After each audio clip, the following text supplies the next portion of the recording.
Peace be out, family. Hope y'all are having a great Sunday. FYI, tomorrow is July 26th, which marks the 174th anniversary of Liberia's Declaration of Independence. So we will also be doing a special video on that, what July 26th means, and why all African Americans should celebrate Liberian Independence Day. Before I begin today's subject on nationhood is intentional. Make sure that you like, share, and subscribe. Make sure that you comment. Let us know what you guys think. Um, and of course, make sure that you sign up to the website at baioafricstan.org/register.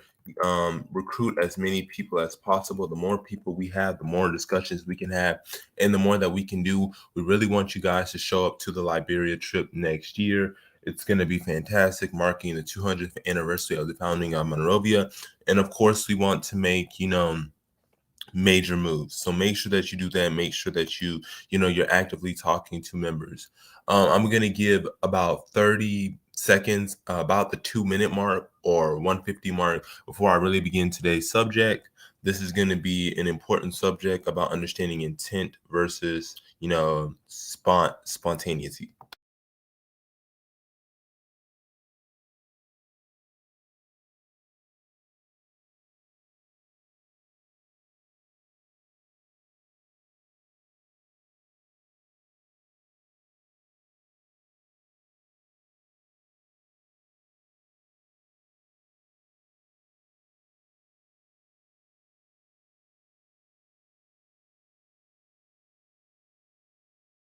All right, we have approached the 2-minute mark, so I'm going to go into today's topic. So today's topic was brought to you by one of the BIO members. They thought it was important for me to talk on this subject, so I felt the need to, speak on this subject, and that is nationhood is intentional. Nationhood does not incur out of a vacuum. It's not abiogenic, which means it just occurs spontaneously. It doesn't happen through osmosis. It happens when you have organization, when you have skill, when you have intention, when you have agenda, and when you have a plan. Peace, Ronan. Peace to everybody that's in the chat, coming into the chat. I know more people will be coming into the chat. Make sure that you share this. We're getting 200 views on our videos. We want to see if we can hit 225, 250. So let's try to get as many people as possible to watch this, so that they can get some informative content. So to add on to his subject on nationhood does not occur through osmosis, a lot of us, or a significant amount of us, think that, things are just going to be put into our lap, or things are just going to randomly be thrown into our lap. And that is not the case.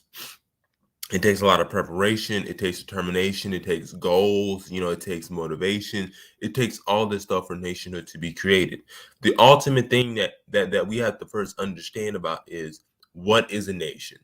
And I probably said this, earlier in a couple of lives. If I'm sniffing, just FYI side note, I am under the weather a little bit, so if I'm sniffing, pardon me, excuse me. It's just um I'm a little bit under the weather. So what is a nation, to get back to it? Well, a nation is a geographical location. So it's got to be somewhere that is geographically on Earth that you can actually go to, you can physically be. Secondly, you have to have a permanent population. That means there's got to be people who live in that area. It can't be people who are going in and out or who are temporary. No, you need to have a permanent population that is there. And thirdly, you need that nation to be internationally recognized. Do other countries around the world recognize you as a country? If that is the case, that is what nationhood is. You have completed the obstacles of becoming a nation. So remember those 3 points. One is, you have to have a geographical location where you can physically go to. You need to have a permanent population that's living there, that's a part of it. And Thirdly, you need other nations to recognize you. So an example would be you need a country like Nigeria, a country like, South Africa, a country like Turkey, Russia, China, India, Brazil to recognize you to get some legitimacy. And that's the basic tenets of nationhood. A quick question I got was, Jabari, what do you think about the DACA program and how it will affect Black African people coming to America from the continent and the Caribbean? This is a good question because I think one of the biggest issues that people, one of the problems that I have is when people talk about DACA and undocumented immigrants, they forget that there are Black undocumented immigrants. Yes, the majority of them may be Latinx or what we call Latino, but even then, there are Black Latinos. There are, Black multiracial Latinos. So it does affect Black people from Latin America, from the Caribbean, and from the continent. I do think that it's going to make it a lot tougher for Black immigrants to live in the country because when the judge saying that the DACA pathway to citizenship is not compatible and all of that. For their desire to be citizens or for their desire to stay in the country, work and feel safe and protected, I think that severely diminishes their opportunities. So that is my take on the whole DACA situation and what the judge did. I have no problem with DACA. I don't know what the big fuss about it is. If you want to address undocumented immigrants coming to this country, why don't you deal with foreign policy? Everybody likes talking about stuff at face value. Nobody wants to get to the root cause of it. So I have no problem with DACA. You know, if they want to become citizens, they should have a pathway to citizenship, and that's what it should be. That's what every nation has to deal with. So I think that it'll help the Black Caribbean brothers and sisters that are here, who are especially from Haiti, um, maybe from Nigeria or Cameroon. So yeah, I think the DACA decision is a bad decision. So now that we've got the components of nationhood, the 3 points that I mentioned earlier in the live, now that's when you have to organize everything. That's when you got to get everything that you need. You need to have a checklist for nationhood. And people are saying, what's the point of having a checklist for nationhood? You need a checklist for nationhood because you need to make sure that you have everything or can provide everything or is able to have access to everything. So an example would be, we want to have a thriving nation, but what does it take to have a thriving nation? Do we have a solid research foundation? Do we have research facilities? Do we have laboratories? Do we have graduates and PhD programs? Not just in any particular, field, but in the hard sciences like biology, chemistry, materials engineering, nano engineering, chemical engineering, comp sci, economics, Marxian economics, green economics, lawyers, accountants, audiology,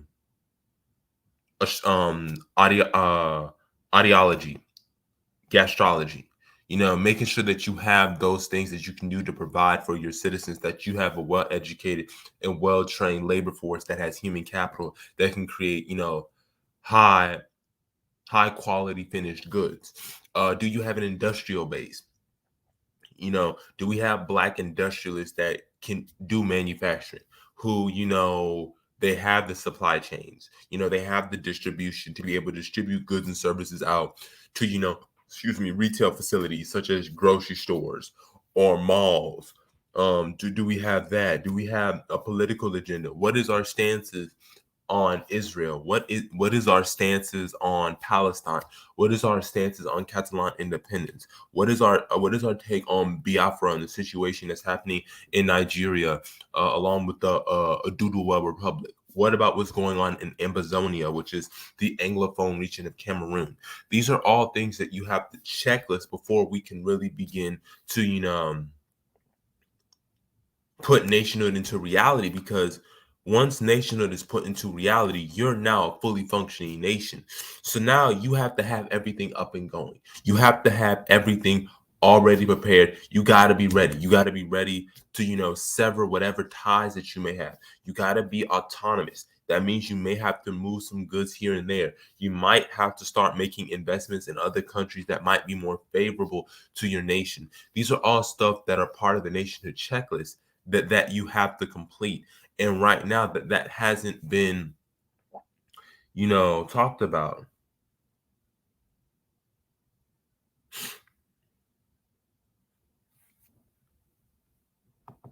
He says the ADOS movement doesn't want more black immigrants into the U.S. They have more smoke for black immigrants and Hispanics because they believe black immigrants are avatars who take native black spots on the plantation. And that is very cringeworthy. When people talk about black immigrants, especially ADOS, right? They'll say that black immigrants are better than American descendants of slavery, or ADOS, like they like to say. But yeah, they might have more money than the average black American, but they're still poor compared to Latino Americans, or compared to, Japanese Americans or Chinese Americans or Vietnamese Americans. And so the fact that you have that much smoke for black immigrants. Now, mind you, some of these black immigrants may not be educated, right? So why don't you educate them on the black American struggle rather than condescending, you know, black immigrants saying we did all this for you? There were plenty of black, nations who helped the civil rights cause that put pressure on the US. So just to make it a one-way street is ridiculous. And to say that Pan-Africanism isn't happening on the continent is not true. It happened in the 60s, it happened in the 20s with the Pan-African Congress. It's happened. The thing about it is that the generations afterwards, particularly, or the baby boomers, the silent generation, and maybe even up to Gen X, you know, there wasn't a continuation of that legacy. Everybody was focused on their interest in themselves only, and they didn't have that revolutionary vision, excuse me. Leaders in the 50s into the 70s who, were part of the decolonization movement, they had visions that they wanted to fulfill. They had visions that they wanted to, succeed. And right now, that may be why the Pan-African movement is stifled, because nobody has visions on what they want to get done, have an agenda, and how we can move forward on that. So, I have huge issues when people talk about black immigrants and talk about them like that. And the thing about it is, right, is black immigrants only make up like what, like 5-10% of the black population. They don't even make up like the majority of the black population. So you're talking about a group of people who are minuscule in population, right? So to me, it's just ridiculous. And especially if you don't have a national identity. You know, We've seen plenty of times where there have been upward blacks who have gotten into high places and they've turned on the black community, and we call them sellouts. But it's like, okay, but you have no national identity. So what do you want them to do? They have to focus on their career. Just because it's an ADOS person in a high position, that doesn't mean they're going to be for ADOS and do what they want. So to me, that's just naive. And I wish people would be more, holistic, and not, you know, this nonsense. Um, Umo just said no one cares about Black Americans' problems. Why would they? Complaining people who aren't doing anything for ourselves. And to yeah, I agree. You have, like I said, you have to be your own advocate. You have to be your own proponent. You have to own it. You can't ask people for, for them to do it, because that's not how it's going to work. To continue on with nationhood, is intentional. I was reading this article, and I just want to show it to some of the viewers. I showed it in the chat if you have signed up to the BIO. But this was what they were talking about, and it really irked me. Viz. It was on France 24, but it was also on the Japan Times. But just this right here just angers me a lot. It angers me because um look at what they are advocating for, right? So I'm about to share really quickly. And this is what they were saying. So if you see on my screen, look at what they're advocating for. Black chefs want credit for legacy of innovation. That's what we're talking about. We're talking about recognize our legacy in in being a chef rather than focusing on being independent, or if you don't appreciate what I do, that's fine. I'm going to go somewhere else, or I'm going to go do my own thing where I'm respected, where I'm valued. We want recognition that for the innovations that we did, that we created this, that we created that. You know, and that really rubbed me the wrong way. It rubbed me the wrong way because why are we begging? Why are we asking people for acceptance? You know, if you love yourself, or even if you respect yourself, if somebody doesn't respect the skills that you provide them, you say, I'm taking my services somewhere else. I should not have to beg you to respect what I've done. You should do that on your own. And that is what, you know, ends up being the culmination of nationhood. If you are not going to appreciate my services, I'm going to take my services to Liberia, to my nation, and contribute because my nation appreciates the services, or at least is willing to, honor the value and services that I bring. And right now, I'm not getting that in America. But Umoja, I'll let you speak. And Baruti did leave a comment, so you know. Go ahead and touch on Baruti's comment real quick. Go ahead.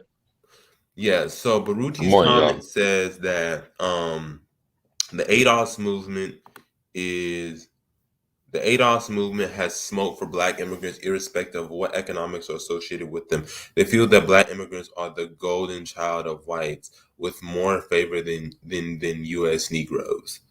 Ah, that is just. I mean, it's unfortunate. Like they're the golden child. No, that nobody told white people didn't ask these Black immigrants to come here. Like we're acting like white people favor Black immigrants. They don't. They're still Black. We've talked about this before. Botham John was shot to death, and he was a St. Lucian. We've had plenty of police shootings where, like we covered earlier with Lindani Mieni, he was a South African and still got killed. So why are we acting like Black immigrants got some special status that the average Black person or Black American doesn't have? I never understood why are we treating Black immigrants as if they have a special higher up status than the average Black American, even though the average white person can't differentiate between a Black immigrant and a Black American.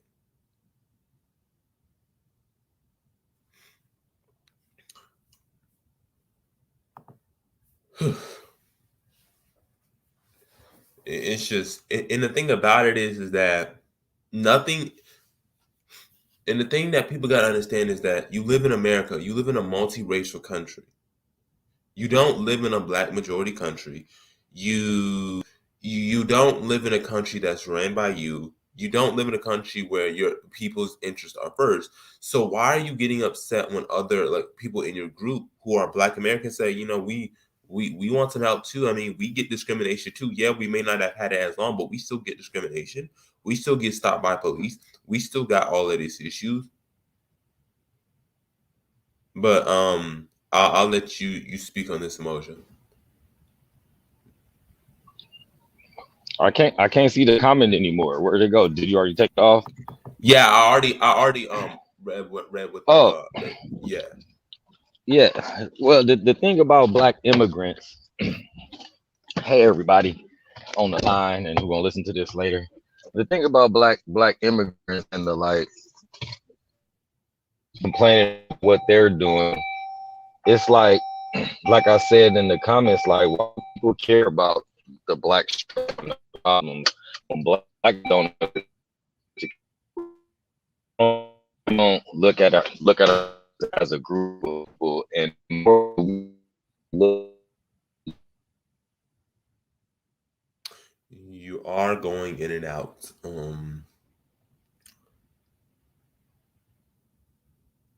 Sees what's going on with us, but they also see how we still do harm.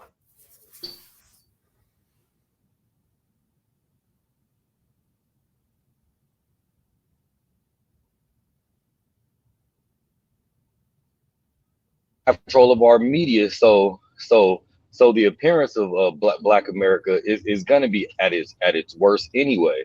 But then we actually help with that when we fall for their traps, right? We we still have gang members. We still think gang banging in 2021 is a good idea. Like, why would people care? Why would people care when they could point at that? You know what I mean? Like, it's just so much stuff. But what I really wanted to touch on while I could talk is is the the most important piece, and that's what you said in the beginning, is like organizing what we need to do. It's like it is organizing is very easy, yet it is very hard because the work is so boring and it's so tedious and it could be drawn out for so long. But let me give you an example of organizing, right? We have literally hundreds of black organizations, from corporate organizations to grassroots organizations. There's nothing that connects us all except that we all basically asking for the same thing, we all complaining about the same things, yet none of us are working together. You'll have for instance, you have in America dozens of UNIA, literally UNIA, the same organization that Marcus Garvey started. And if you ask what are they doing right now, nobody could tell you anything, right? And there's literally dozens of them. You can look it up online right now. There's dozens of them, all of literally worldwide. There's some all around the world. What are they doing? What I'm saying is that, let's say that, because I'm sure that in the Nation of Islam, there's several of brothers and sisters who want to get away from America.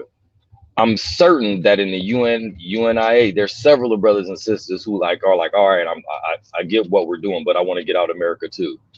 Why is it not at least one representative from every organization? And I'm not just speaking tongue in cheek. I'm literally saying from every so-called black organization, there should be at least one representative, and there should be a collective. Listen, it ain't even got to be the BIO, but it should be an organization where all of us tap in at least once monthly, where that one representative from each say, what are we all doing and how are we going to do this together? That's not even being thought of.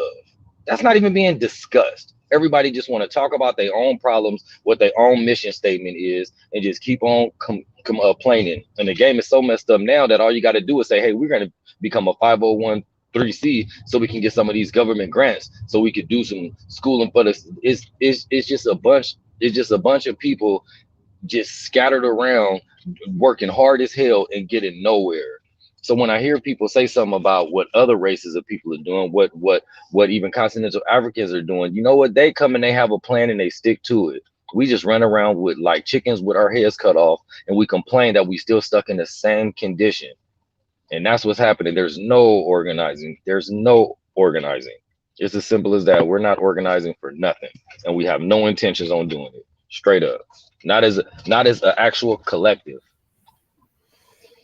The thing about That's organizing is that the more people you have organized, the easier the task is. When exactly one person does all the organizing, it's very stressful because I'm responsible for everything. It's like planning a party or planning an event for an organization. Let's say that you're doing a ball for organization like bruh. for engineers or a civil rights group, right? If everybody doesn't come together and organize and say, okay, how are we going to run this ball, and you leave it to just one person and everybody else just says, well, we'll just come to the ball. Well, that puts a Right. lot of pressure on that person, because that one person's got to say, okay, I got to find the venue. So I got to pay money out of that.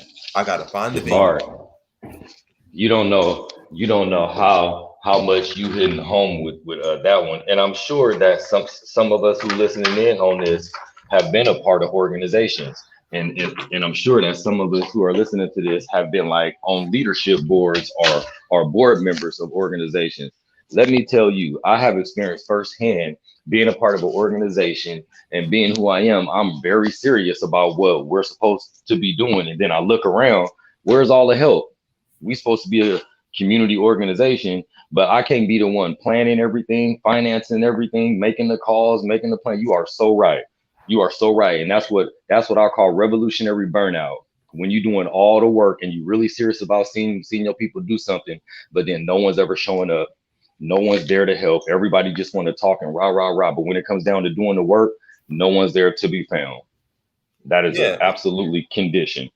Yeah, For real. That's revolutionary that's real burnout stuff. where not only are you planning everything, but if it doesn't go a certain way or doesn't meet expectations, you get all the blame for it. So if you don't have the venue, if you don't have, the finances, if you don't get the food, if you don't bring the flyers out and everything, if you don't bring none of that and it doesn't go well, people say, well, that meeting was okay. Well, I planned the entire meeting. I didn't get no help, so I didn't know what y'all wanted. Okay, nobody told me, okay, I'm good at cooking, so I can prepare the food. Or, hey, I'm good with the music, so let me give y'all the music. I have to go running around asking people what do they like, what do they want, and then got to try to see what I can best do to make things happen. And then that stresses you out, because you're not just we here in the BIL, we're not just organizers. Like, we have lives, we have careers, we have other things we have to do. We don't just get on a computer all day. We don't just get on a computer all day like some of these other people and just talk 24/7. We have careers, we have families, we have, school that we may have to attend, training, and we don't have the time to be doing everything by ourselves because we have other things we have to focus on. When I make my videos, especially for the BI News, I know that this is because I'm in the summer and I don't have my internship is like I have all of that stuff completed. So I'm not, summer school's no longer a thing. So I have time to do that. Once I hit school and now I gotta work all of these hours and do homework and all this other stuff, I'm not gonna have time to be doing everything by myself. I'm gonna need somebody to chip off so it's easier for me and we can get more stuff done. But if you leave it to one person, that one person's like, I give up. Like, what am I doing? I'm doing all of this work and come to find out that it doesn't come into fruition, and I spent years doing this. And that's time I can never get back.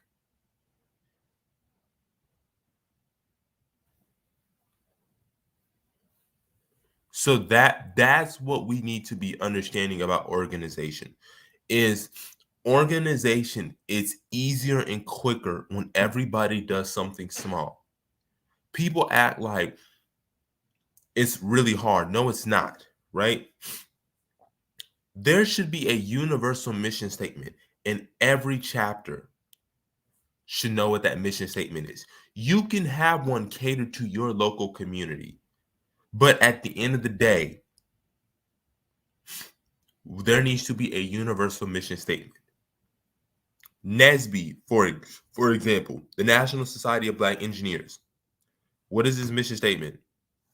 To encourage more Black people to get into engineering. Period. Yes, there might be local chapters like at this university, like at A&T or North Carolina Central, but everybody knows what NSBE is about. Educating people on engineering and recruiting Black people to become engineers. Simple as that.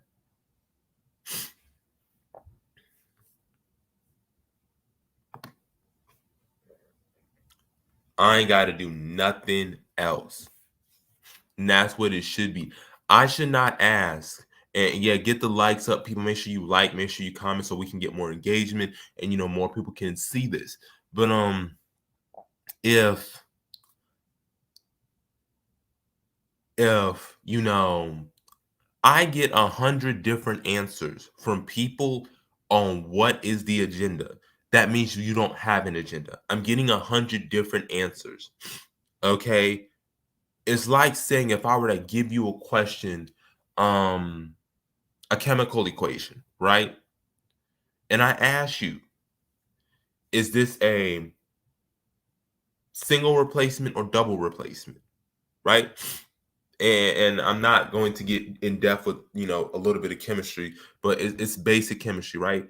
If you tell me one moment it's single replacement, then the next one is double, then it's single, then you don't know, because you would give me a concrete answer, period, and I would not need to find any speculation. You say it's this answer, it's that answer, and you're confident about it. You know it. You've done the work. That's how it should be. I shouldn't be getting 100 different answers on what a black agenda is. And also, one of the things that I heard, I got it from one of my family members, was we have what's called professional opinionators. We have people who are getting paid for opinion. They're not experts, but they are there to give us their opinions. Don't get me wrong, you can have your opinion, but at the end of the day, I want an expert to speak to me. I don't want just a regular person speaking to me unless I want to know what the average person feels. I need experts in the room. I need lawyers. I need foreign policy analysts. I need econ analysts. I need people who are into green technology in there, green infrastructure. I need those people to advise me. And the people you surround yourself with and the vision that you have ultimately is going to determine your success or failure. So if you want Nationhood to succeed, because one of the things that people say is, well, if y'all do this, this is what's going to happen. Well, if you surround yourself with the right people, you have a vision, and you have the investments, it's not going to be a problem. It's not going to be a problem at all. But if this whole idea is, not plan, don't get the experts, just go blind, then it's not going to work out.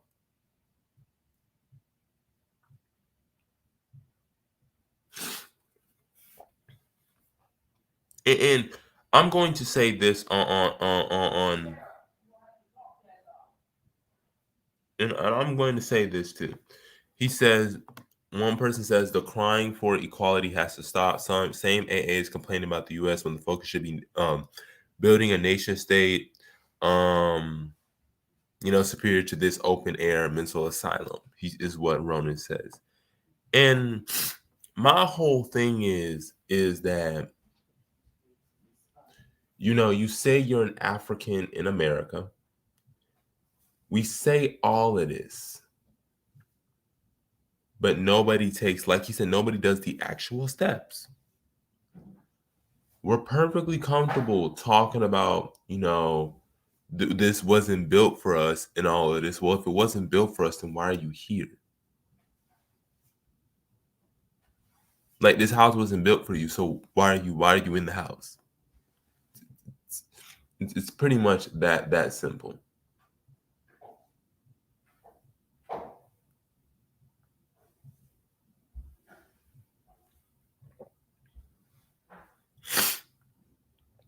And really to put the cherry on top, when we look back historically at nationhood movements, let's say with Liberia and Sierra Leone, but more preferably Liberia, all of these movements had organizations. Not only did they have organizations, they had delegations, they had councils.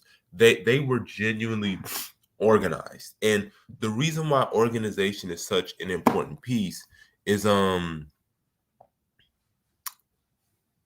we need that organization to prevent sabotage. Um, I have this book opened, you know, and I want to see if I can find it. But I'm going to share it. Here it was. And it irks.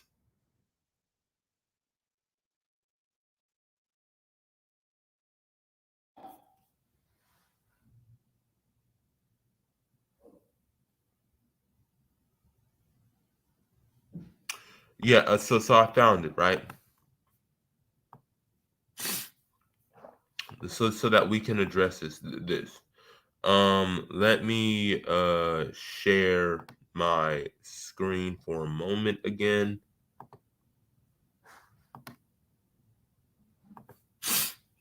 Window, this one, right? So if you look here, I'm going to remove both of us for a second, and I'm going to read um this movement, right? And so it was a man by the name of, his last name was Stubberfield.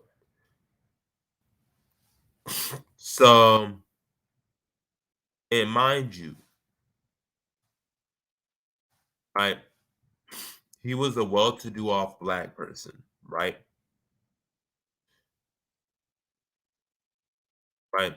So he there was a pro-Liberian movement going on in the 1880s. It's been going on for centuries. It's been going on forever, right? And I want y'all,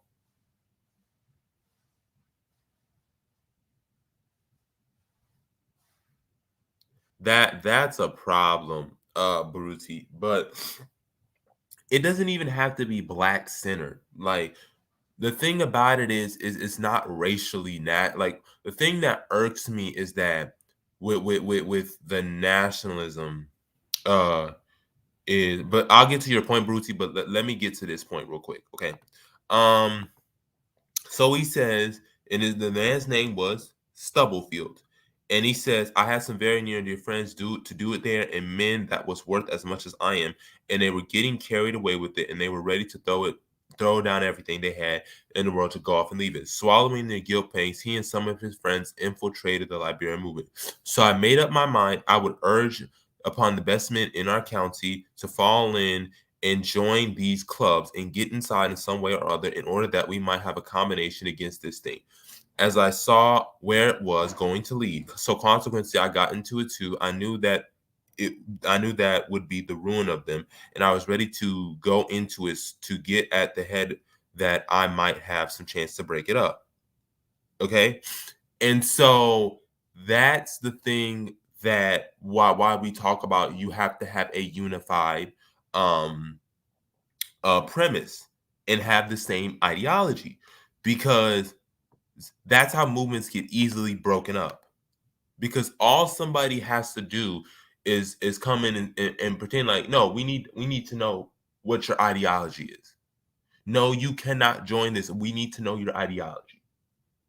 It does matter.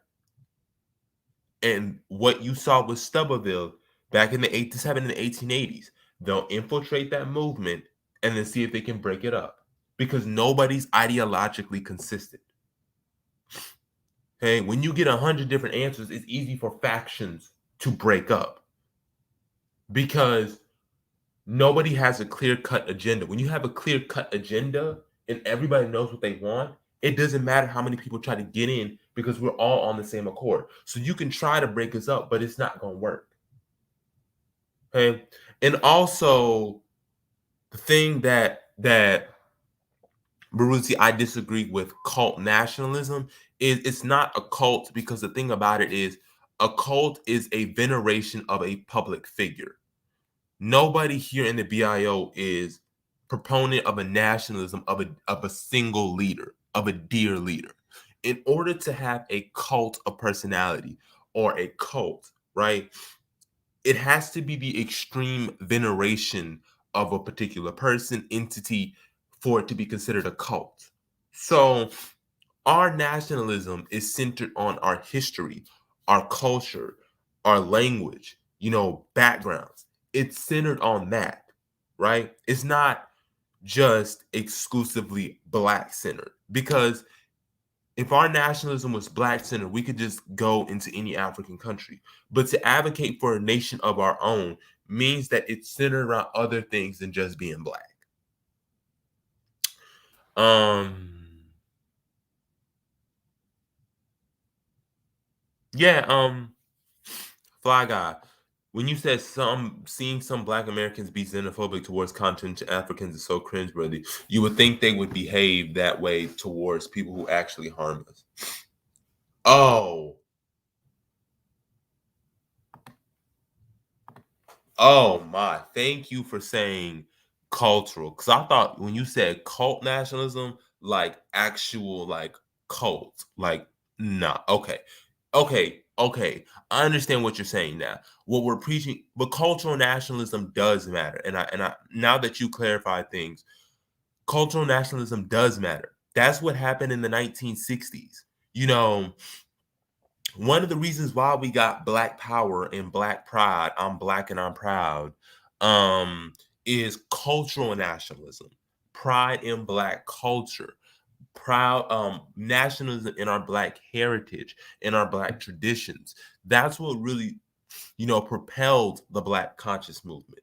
This idea of cultural nationalism, along with territorial nationalism and religious nationalism and economic nationalism, all of this stuff, you know, were rooted in the explosion in the 1960s, some of it in the 1980s and early 1990s. I'm Holla knows better than me because I wasn't born in the 80s or 90s.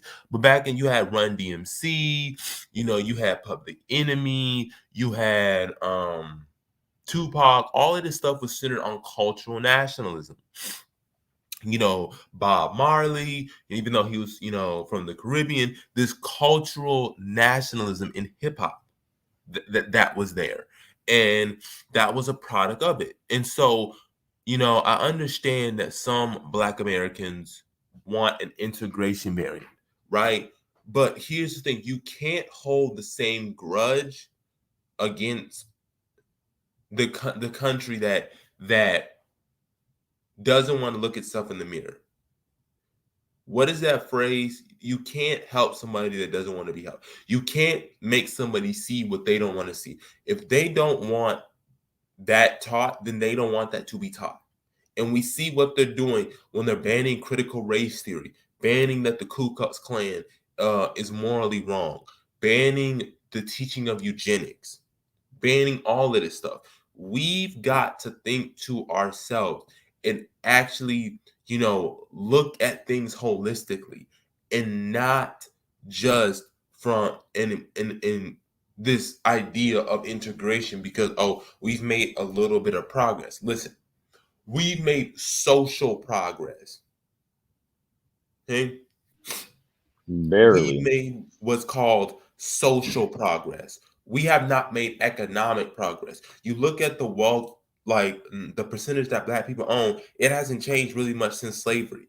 We're still racially segregated as any time. The income gap is just the same as it was in 1968. The only difference is that society is less overtly racist. So overtly racist things, and even then, now we're seeing a resurgence of that. I mean, the KKK is not morally wrong, and you can't teach eugenics, and saying all this stuff about Black people in Alabama. A white man called a Black councilman the N word. It's just that behavior gets a lot of pushback, Well, whereas back in the day, it was nobody flinched an eye. Nobody was going to well, protest like that. see, it's one of those. It's one of those things, Jabari, and everybody listening, to where you still have people saying, "Oh, we need to educate people. We need to educate people." I think that that's BS. I don't think that there's a lack of education when it comes to the treatment of Black people in America. Everybody knows. Everybody knows, right? And then it makes me think about, You have the miracle question, and then you have what I would just call the reverse, or the reality question. The miracle question, like in therapy, is like, if you, what does the perfect day look like to you? Or if you had the perfect job, or if your life was perfect, what would it look like? And then somebody would say, well, I would be married, I would have kids, I would own a home, I would have a career, yada yada yada yada, right? That's the miracle question. It's easy to answer. Now here's the trick though. The trick is to say, now, when it's the miracle question with like black America, what would the perfect, how would America be perfect for black people for you? And people probably say, oh, it'd be equality, we would have the same opportunities, yada yada yada, wouldn't be killed by the police, wouldn't be all this ghettos and stuff like that, income inequality. Now the reality question would be, like in therapy, so what are you doing right now to make that, to make that a reality for you? What are you doing to get that career? What are you doing to develop that healthy relationship? What are you doing to make the relationship with your children better? Whatever it is, right? And then they have to look at themselves and be like, damn, I'm not doing anything, or yeah, I'm doing this, this, and that. So when you ask black people, okay, so now, with how things are going now, what does the future look like for black people? Like, that's a simple. You can ask it just that simple, and you're gonna get a bunch of mumbling. You're gonna get a bunch of mumbling, or you're gonna get a bunch of hypotheticals. Because the reality is, the future for black people in America is either gonna be the same as as it has always been, or it's gonna get worse. It's not getting better. See, when you put people feet to the fire, the next question is, okay, so what do you want to do about it? And that's how you separate the men from the boys, the women from the girls, and the real from the fake. What do you want to do about it? Because And everybody also, likes to talk about it. Everyone likes to talk about it. We get all up in our feelings, we get our juices flowing and everything else. But when it's time to work, shit get different. It gets very different. Everybody can philosophize, everybody can intellectualize, everybody can do all of that, all the theories, all the racial theory, all that bullshit that ain't getting us anywhere. That ain't getting us anywhere but just talking and keeping our minds going like we playing chess, right? You know how they say, yeah, if you play these games, it keeps your mind sharpened and everything else. But what are you doing though? What are we doing with it? We're not doing anything with it because we all just want to talk. Don't want to bust a move. no, to add to your point about education, we just need to educate people. There is a thing called willful ignorance. We forgot that those two words, willful ignorance. There are people who are willfully ignorant. They don't want to learn it. They want to be ignorant. So what are you going to do with somebody who's willfully ignorant?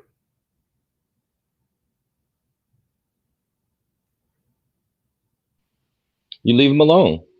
You leave them alone. We're not, yeah, those people, okay, that's fine.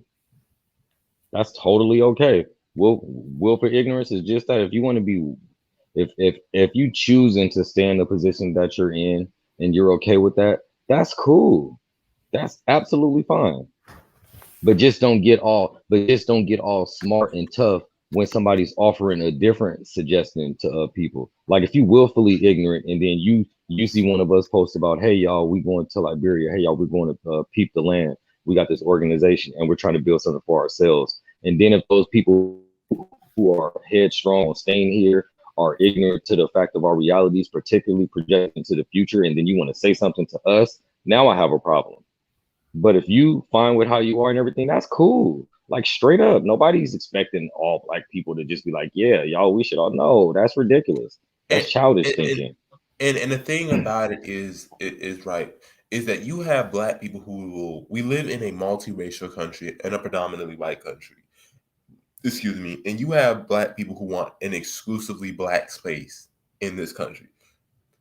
That's like saying right now, if white people came to Liberia, or white people came to any African nation, or even what we see a little bit in South Africa, where white people say we want a whites only space in the country, we would be livid. We wouldn't tolerate that. What you mean a whites only space in Africa? If you want your white only space, you can always go back to Europe or Australia. But you're not coming in our continent and saying you're going to exclude yourself from the rest of the population. It's the same thing in America. You can't say America. Well, we're a multiracial, predominantly white, but you have Hispanics, Asians. You can't say now, well, I want an exclusively black space. Even with HBCUs, you have non-black people there. Because you can't say, even though it's catered to black people, it can't only cater to black people. Why? That's discrimination. Discrimination laws. That's how nations function.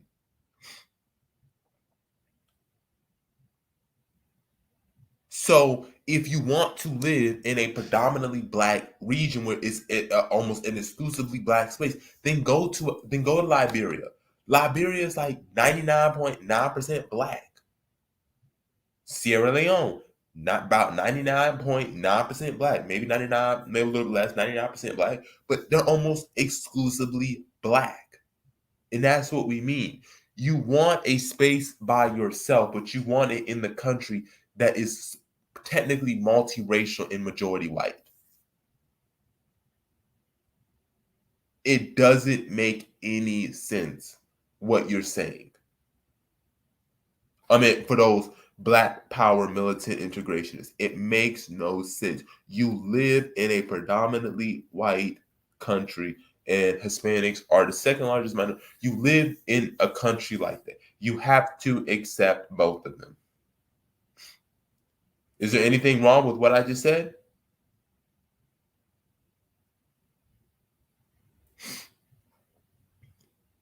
I know I'm telling the truth because that is the truth. You want an exclusively black space in a predominantly white area. We're gonna build an all black town in a predominantly black country. What? We want black only stores, black only businesses, black only that. What?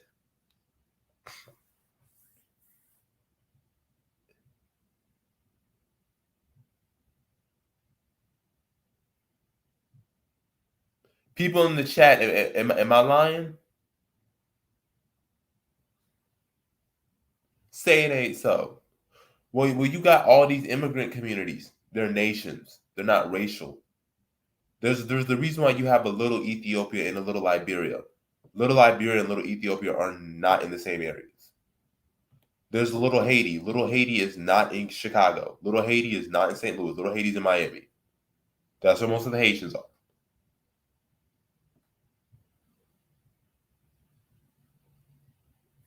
Like we gotta stop. We gotta stop with this. Like we gotta stop with this. We want a black space, but not be in a black space. That's what we got going on. We want a black space, but we don't want to be in a black space. So we want all of this black only stuff, but we don't want to be in a black country. Why not just go to Liberia and all that stuff literally eviscerates? You don't have to shop black because the whole country is ran by black folks. Support black banks. Support your local bank. The banks are ran by black people. Go to a black college. You don't got to say that. Go to the University of Liberia. Go to Cuttington University. Go to William B.S. Tubman University. But then when we say that, we say, well, see, Africans don't like us. Well, which one do you want? Do you want a black space or you don't? If you don't want a black space, then in America, we're in the right place. If you do want a black space, it's going to be in Africa. What you're saying is a little community. And that's easy to do.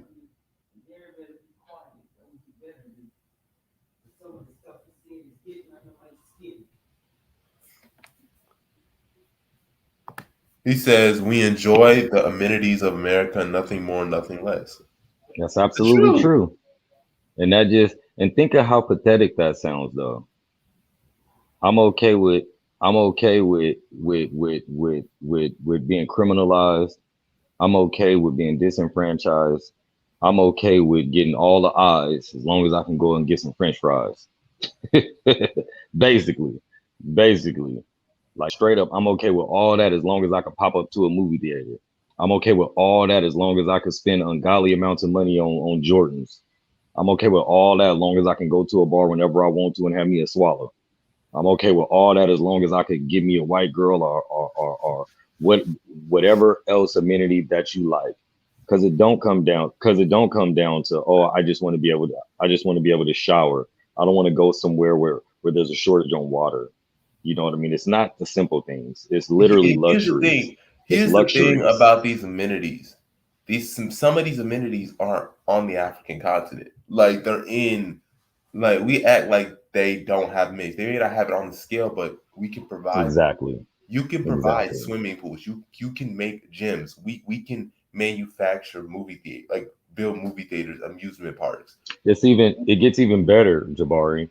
All that stuff is needed, especially the stuff for like healthy entertainment, health stuff, different introductions to different foods and different businesses is needed on the continent. We can go there and get rich, but we'd rather sit up there and just live off somebody else's shit. It's insane, really. It's insane. Like seriously, And it it's reminds insane. me. It reminds me of a video I was watching. It was a woman by the name of Adiola Fayoum. If you don't know, she's an African YouTuber, and she was talking about how Zimbabwe Robert Mugabe died in Singapore, and how the Nigerian president he goes to um, Britain for his health care, right? And she brought up the point saying, you're able to go to those healthcare facilities because the people of Singapore and Britain built them up themselves. Like they spent their money building up their healthcare system so that you have the luxury or the opportunity to use those healthcare facilities. Hey, we act like they have better healthcare. No, they invested in their healthcare systems. You didn't. They invested in training doctors, in all different types of doctors, chiropractors, specialists like neurologists, gastrologists, virologists, gynecologists. They trained in this stuff and they provided the services. That's why you're able to go to them. And that's what we're talking about with I'm losing amenities. you. Is here breaking up, or is that my connection? Um, I think my connection is working just fine. I don't think I have an issue. But all of those amenities that America has is because they were built. These amenities didn't come out of the blue.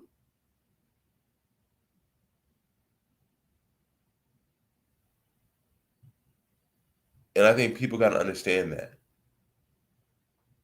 You have to build up these amenities to have access to them. You can't just sit here and get upset, but you're not building those amenities.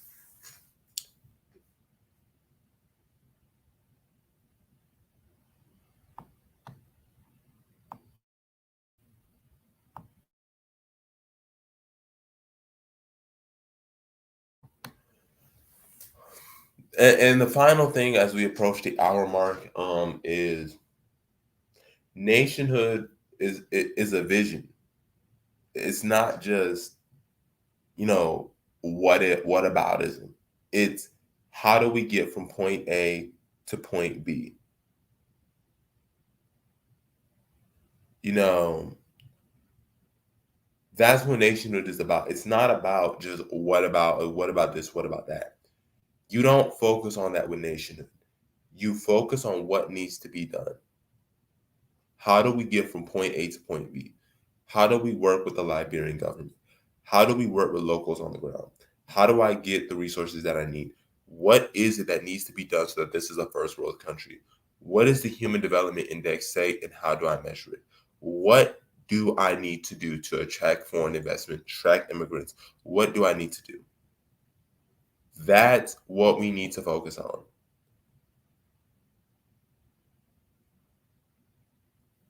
Because one of the things that people got to understand is power respects power, and there's no power without demand.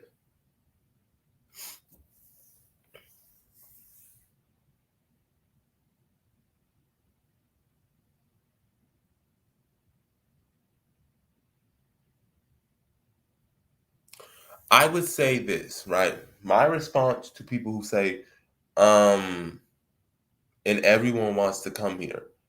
That's not true, right? If we break down in terms of immigration, not everybody comes here because the majority of immigrants would be from America, would be from other countries. The United States is by far the leading, but the largest immigrant group in America that comes here, or the largest immigrant group in America, is Mexican Americans. Mexico south of the border. Cuban Americans, 1 million people, Cuba is right there. Like, most of these immigrants are located near the United States. They're not located in world country, like across the globe. And even then, other countries that get massive amounts of immigrants, Russia gets massive amounts of immigrants. South Africa gets massive amount of immigrants. They get more immigrants than probably any other African country. And I saw this personally. There were Malawians, there were Zimbabweans, there were Namibians, there were Nigerians, there were Congolese. There were so many different immigrant groups in South Africa. People, most immigration happens within a continent and within a region. So an example would be Congolese people will flee to Angola, or Tanzanians will flee to Kenya, or Somalis will flee to Kenya. That's usually how this stuff goes, right? So that would be my rebuttal to the greatest country on earth, and everybody wants to come here. That's rooted in very much ignorance, because we don't look at immigration numbers of other countries. We look at our own. We don't look how many immigrants are from Germany. We don't talk about the immigrants that immigrate to the UAE or Qatar, Saudi Arabia, India. We don't talk about that. So that would be my response.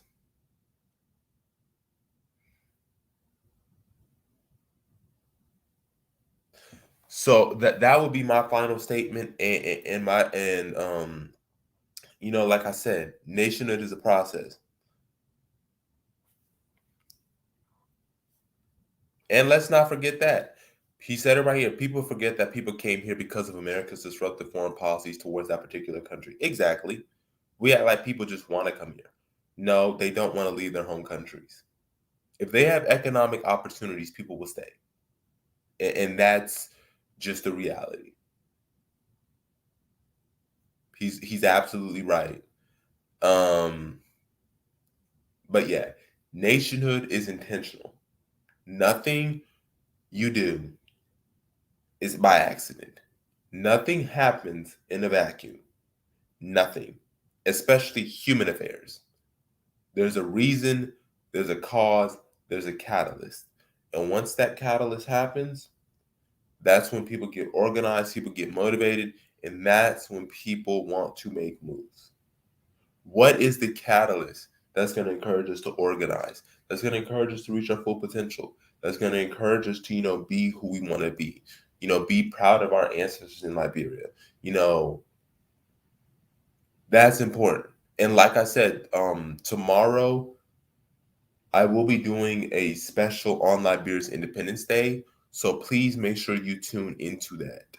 I'm gonna go in depth on the founding of Liberia, the people who signed it, what their backgrounds were, why every African American should celebrate it, possible events that are going on that you may consider. And then next month, a month from now, although it's August 24th, is Liberian Flag Day. And that's when the first Liberian flag was hoisted up by the 7 African American women who designed the flag. So we will also be doing something there. Like I said before, make sure you like, share, comment, and subscribe. Make sure you sign up to the website. Let's make Liberia great. Let's continue to work with our Liberian brothers and sisters. Let's keep the idea of self-determination going. They didn't have these concepts for no reason, and we will continue to make them proud. So to all of my BLO family, thank you guys for tuning in. Thank you for listening to what me and Emotion have to say. And I will see you tomorrow. So peace, fam.